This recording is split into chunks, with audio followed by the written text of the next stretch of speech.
네, 존경하는 국민 여러분, 그리고 주승용 국회 부의장님과 선배 동료 의원 여러분, 그리고 함께해 주신 이낙연 국무총리를 비롯한 국무위원 여러분, 경남 마산 해원구 윤한홍 의원입니다.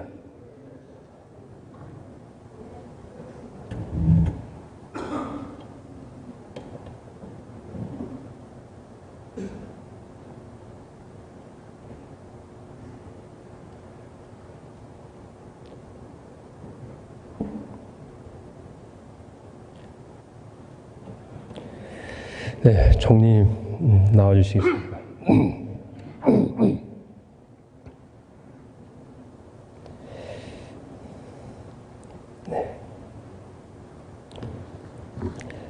네.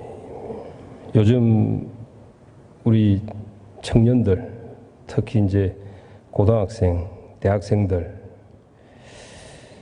원하는 대학 가기 위해서, 또 학교에 가게 되면 장학금 받기 위해서, 또 취직하기 위해서 스펙 쌓으려고 또 밤잠 설쳐가면서 공부하고 노력하고 정말 눈물겹도록 노력합니다.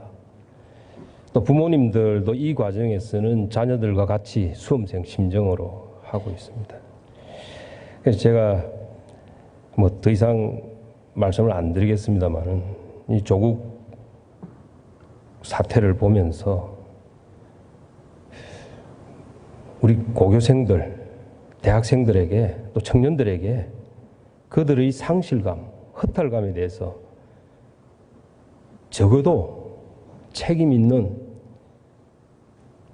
대통령이 못한다면 1인 지하 만인 지상인 총리께서라도 우리 젊은이들에게 사과의 말씀 한번 하셔야 되는 거 아니냐.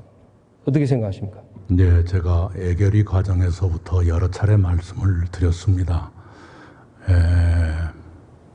우리 사회가 과연 공정한가 하는 데 대한 실망과 절망, 분노, 그리고 가진 사람들이 어떤 제도에 대해서도 그것을 자기와 자식들의 기회로 만들어버리는 이 사회 구조에 대해서 청년들이 가질 좌절감에 대해서 아프도록 공감하고 있습니다. 그것을 어떻게 할 것인가 하는 것이 지금부터의 과제입니다.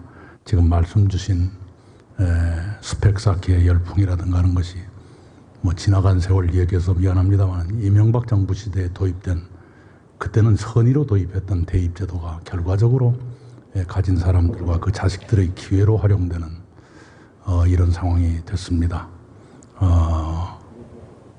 선의로 도입된 제도가 왜곡될 수 있다는 사례 중에 하나입니다만 최선을 다해서 그런 악용의 소지를 줄이고 공정성을 높이도록 노력을 하겠습니다.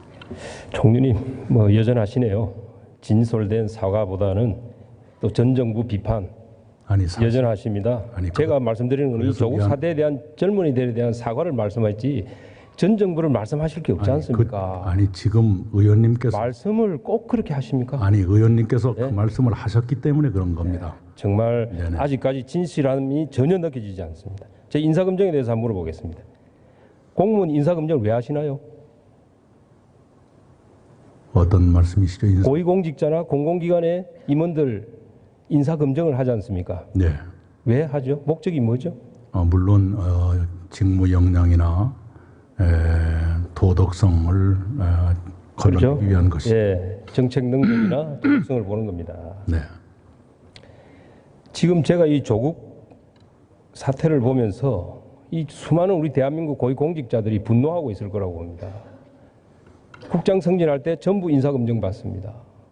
이 조국의 비리 혐의 의혹, 이 중에 100분의 1만 있어도 국장 승진 못합니다.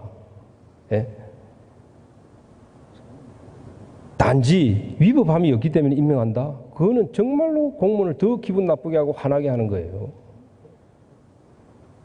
위법하면 그건 인사검증이 아니라 저절로 공직에서 아웃되는 것입니다. 최근에 5년간 형사사건 기소로 해서 직위 해제되거나 공직에서 배제된 국가공무원이 몇 명인지 아세요, 총리? 외우고 있지 못합니다. 네, 177명입니다. 5년간. 총리께서 전남도지사로 재직하실 때 네. 똑같은 케이스로 직무에서 배제되거나 직위 해제된 고위공직자가 몇 명인지 아시나요? 기억 못 하시죠, 숫자? 예. 4명, 4명이 아니라 5명이네요. 그렇습니다. 본인이 피의자 신분이고 배우자는 기소가 되고 아들, 딸 검찰 소환 받는 사람을 법적으로 문제가 없다고 임명? 정말 도덕적으로는 부도덕의 극치입니다. 도덕 개념이 없는 거예요, 사실은. 본인이 피의자 신분인지는 확인이 필요합니다. 그렇죠? 그거는 뭐 여기서 논쟁할 사항은 아닙니다만은 국민들은 그렇게 보고 있습니다. 그래서 저는 그렇게 봅니다. 이제 우리 공무원들이 인사검증으로 인해서 만약에 승진해서 불이익을 받았다. 그랬을 때 조국과 비교하면서 소송을 제기한다면 이길 수 있겠습니까? 저는 못 이긴다고 봅니다. 예? 왜? 조국 정도의 비리는 인사청문회 제도가 생긴 이래 역대급입니다. 처음입니다. 제가 볼 때는. 제가 공무원 시절에 인사검증 업무를 좀 해봤지만은 이 정도는 없습니다. 헌정사상 저는 처음이라고 봅니다. 그런데 더 국민들이 분노하는 것은 이런 사람을 장관으로 임명했다는 것이에요. 네, 의원님, 위법인지 여부 또는 법과 관계없는 도덕성의 문제, 이것이 굉장히 많이 의심이 제기됐습니다만은 그것 중에 사실도 있을 테지만 추측에 불과한 것 또는 거짓도 뒤섞여 있습니다. 그 진실이 가려지는 데 시간이 별로 걸리지 않으리라 봅니다. 그 가려진 데 따라서 합당한 결과가 나오지 총리께서 않겠는가. 그 말씀 지난번에도 답변하시는 거 제가 들었습니다만은 이 많은 비리 의혹 중에 사실도 있을 거라고 생각하시죠? 있을 수도 있다고 생각합니다. 그 중에 하나만 사실이라도 장관직에 있어서는 안 됩니다. 여기 계신 우리 장관님들 여기 계시지 않습니까? 지금 시중에 나가면 조국스럽다는 표현이 있습니다. 총리님 혹시 들어보셨습니까? 오늘 들었습니다. 들었죠? 오늘 저도 그 말 들었습니다. 주말에 들었습니다. 조국스럽다. 저는 처음에 좋은 표현일 수도 있을까 했는데 아니었습니다. 왜? 조국 장관 후보는 민정수석은 이 문재인 정부의 개혁의 상징이었어요. 근데 지금 조국스럽다 그러면 속된 표현을 하면 사람 아니다는 얘기예요. 사실은 조국 수석이 민정수석 시절에 공무원들 휴대폰 영장 없이 강압적으로 해수해가지고 포렌식 수사 한두 건 했습니까? 아시죠? 얼마 정도 했는지 아십니까, 총리? 네, 건수는 모르겠습니다만 모두 본인의 동의하에 이루어진 것으로 알고 있습니다. 영장이 없이 동의해서 한다? 청와대 민정수석이 휴대폰 달라는데 동의 안 해줄 공무원이 있습니까? 총리 있으시다고 생각하십니까? 총리께서 휴대폰 내라 그래도 밑에 부하 직원이 안 줄 수 있습니까? 민정수석인데. 아니, 저는요, 너무 답변을 돌려가면서 말씀하시는 게 저는 옳지 않다고 돌리는 게 봅니다. 아니라 사실을 왜? 조국 민정수석이 민정수석 시절 때 공무원들로부터 영혼 탈곡기라고 그랬습니다. 그런데 지금 검찰에서 조국 수석과 가족들 휴대폰 압수수색했다는 이야기 들어보셨습니까? 그걸 과잉수사라고 합니까? 예, 일기장도 가져간 것으로 듣고 있습니다. 그렇죠? 최소한 적폐 수사할 때 휴대폰 압수수색 다 했습니다. 공무원들 조그만 언론 보도자료 나갔다고 휴대폰 빼앗아서 압수수색 다 하고 했습니다. 영장도 없이. 지금 제가 보면서 왜 조국 지금 장관으로 임명돼 있죠? 조국 수석은 휴대폰 압수수색 안 하지? 다들 물어봅니다. 살아있는 권력이겠죠? 자, 그 다음에 한 가지만 더 물어보겠습니다. 총리께서 재산 신고하실 때 보지 않고 그냥 제출하십니까? 예, 보기는 하지만 잘 모릅니다. 잘 모르죠? 그래도 보시기는 하시죠? 보시지도 않고 서명하십니까?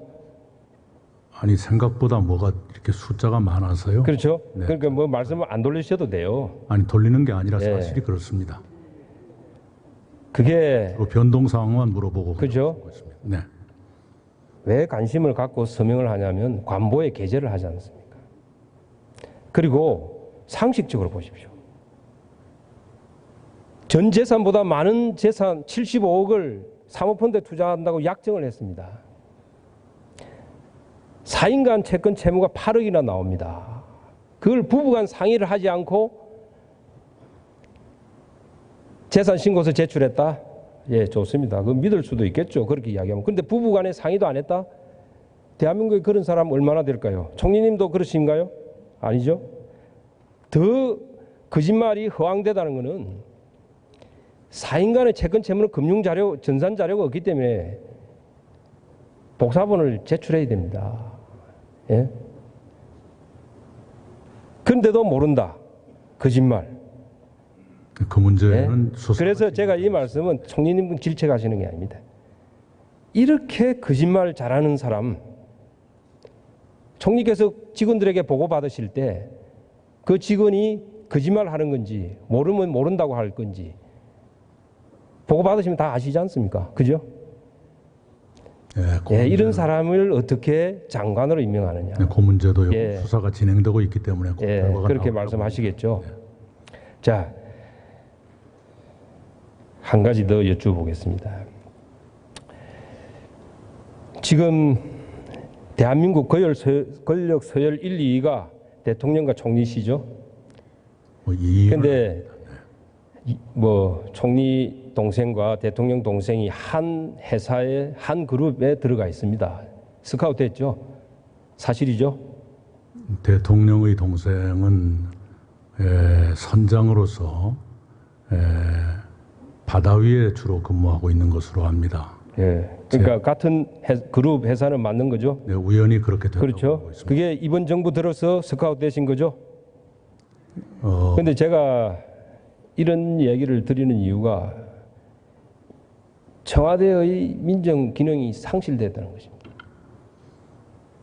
이런 일은 정상적인 민정의 기능이 작동한다면 이런 일은 있을 수가 없습니다. 예, 제가 말씀을 드리겠습니다. 우선 위법이나 특혜가 있다면 그 말씀은 아닙니다. 의원님들께서 놔뒀을 리가 없고요.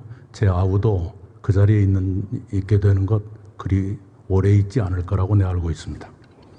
그건 미래의 이야기고요. 근데 두고 보시면 알 겁니다.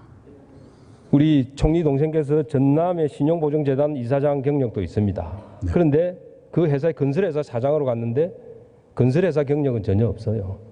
그것은 그래서 그 기업은 이미 정부에서 지원금을 해수부 산하 공기업으로부터 1,360억이라는 지원을 받았습니다. 제 아우가 있는 곳은 예, 그것은- 해수하고 무관합니다. 예. 건설회사 제가 이 말씀을 드리는 것은 뭐냐면 조국 사태 또 이런 총리 대통령 동생이 한꺼번에 같은 회사에 스카웃되는 이런 사태는 청와대 특별감찰관이 있었으면 이런 일은 저는 없었다고 봅니다. 왜 특별감찰관 임명 안 하시죠? 그게 국회 쪽하고도 관련이 있지 않습니까? 아실 겁니다. 그러니까 여당에서는 추천 반대하고 정부에서는 국회 편기되고 그래서 지금 세월이 이 문정부 2년 반이 흘렀습니다. 그 특별감찰관 임명 안 하는 것이 이 정부의 독이 될 것입니다. 지금 이런 사태가 생기고 있잖아요. 네, 의원님. 예, 네, 그 부분은 그만 거듭 제가 부탁을 하겠습니다. 드리지만요. 거듭 부탁을 드리지만 그것으로 인해서 위법이나 범법이나 탈법이나 특혜가 있는지 가려주시기 바랍니다. 이미 들여다보고 계실 겁니다. 네, 오히려 제가 부탁을 드립니다. 그리고 위법이나 특혜는 네. 예, 나중에 이야기하셔도 아니, 될 부분이고 이 그러시고요. 자리에서 저는 지적을 안 하겠습니다. 그러시고요. 예, 누구의 동생이라 해서 취직도 제약이 있다. 우리가 그런 사회는 자, 아니라고 생각합니다. 예, 총리님 그러면 검찰 개혁이 무엇입니까? 검찰이 헌법과 법률에 맞게 하는 것이고요. 검찰권의 행사가 기본적으로 국민의 기본권과 충돌하는 경우가 있기 때문에 절제 있게 인권의 침해가 없도록 하는 것이 경찰 개혁이라고 생각합니다. 예, 그건 일부분이겠죠. 진정한 검찰 개혁은 권력으로부터의 독립입니다. 여야를 막론하고 엄정하고 중립적으로 수사를 하라는 게 아니겠습니까? 네, 그렇죠? 네. 그래서 대통령께서 총장 임명장 주실 때 그 말씀을 하신 거예요. 살아있는 권력도 수사를 해다오. 자, 여쭤보겠습니다. 살아있는 권력 수사하라는 말씀 아직도 유효하십니까? 물론입니다. 예. 그러면 지난 적폐 수사 때 그렇게 과잉 수사한다. 엄청난 압박 수사를 하고 인권 침해 수사를 해도 그때는 잘하신다고 박수 쳤지 않습니까? 대통령이 잘한다 그러고 여기 계신 의원님들이 잘한다고 박수 쳤는데 지금 자기 편 수사하니까 완전 호떡집에 불이 난 것 같습니다. 총리께서도 말씀하시고 대통령께서 이제 다른 말을 하십니다. 예, 그리고 여기 계신 분들 집회 가서 데모까지 합니다. 그래서 제가 한번 여쭤보겠습니다. 그때 대통령이 살아있는 권력 수사하라는 것이 진짜로 지시하신 건 아니죠? 쇼로 하신 것 같은데 제 생각에는 어떻습니까? 답변 드릴 만한 불편하시나요? 사안이 아니라고 생각하고요. 국정농단 사태보다 이번 일에 압수수색 건수가 훨씬 그러면은 많다는 것도 아실 것 아니겠습니까? 27일 날 결재된 검찰권 오늘 또 지시를 하셨는데 그는 총장 보고 내 말이 그때 말이 아니니까 뒤집어서 해석해라 이렇게 해석해도 되겠습니까? 이번 오늘 지시도 검찰개혁안을 준비는 하되 장관 관련 수사가 끝난 뒤에 확정해서 이행하라. 오해받지 않도록 하라. 검찰 수사가 위축되는 일이 없도록 하라. 이렇게 지시를 했습니다. 저는 대통령께서 수사에 관여하는 것으로 느낍니다. 자, 그리고 총리께서 최근에 책을 사서 공무원들 주신 적 있죠? 네. 그 책 제목이 무엇이죠? 가짜 뉴스에 관한 것이었습니다만 그렇죠. 제목을 외우지는 못합니다. 그렇죠. 가짜 뉴스 좀 단속하라 그런 뜻입니까? 가짜 뉴스의 건수를 쓴 책이 아니고 가짜 뉴스는 어떻게 형성되고 어떤 특징을 갖는가 하는 것입니다. 그래서 그거 관련되는 부처의 사람들에게 참고로 읽어보시도록 선물을 했습니다. 제가 보니까 총리께서 최근에 가짜 뉴스를 만드셨습니다. 남성 두 분, 집에 많은 여성 두 분 있는 집에 많은 남성 11시간 식사 배달해 먹고 가도했다. 왜 그 범죄자를 여성이라고 그러고 수사관을 남성이라고 표현합니까? 그게 가짜 뉴스의 첫 출발이죠. 예, 제가 보도를 보고 예, 말씀드렸습니다. 예, 아까 답변을 많이 들었기 때문에 자, 그다음에 어제 검찰 집회 가서 서초동에 주말에 200만 가짜 뉴스 맞죠? 그 시위, 집회 시위 참가자 숫자는 언론들이 나름의 기준을 가졌으면 합니다. 그것을 총리가 어느 것은 맞고 어느 것은 틀리다고 물리적으로 불가능한 숫자를 이야기하는 건 가짜 뉴스입니다. 여러 정당들이 조국스러운 정치인들이 그 자리에 모여서 가짜 뉴스를 만든 거예요. 여러 정당들이 자기가 주최하는 집회에 대해서 그런 방식으로 숫자를 얘기하고 있는 것으로 압니다. 네, 총리님 수고하셨습니다. 들어가십시오.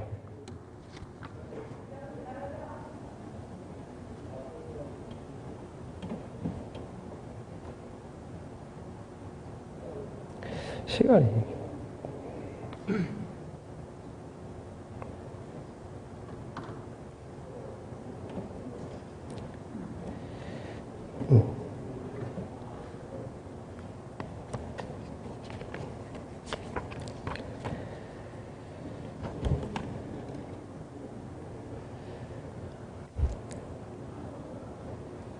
국민 여러분, 거짓말과 혼돈으로 이 나라가 두 조각이 났습니다.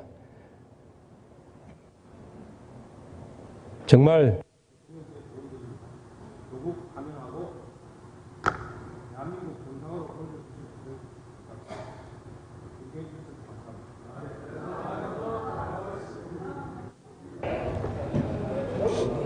윤한 의원님, 수고하셨습니다. 다음은 전라북도 전주 을 출신의 바른미래당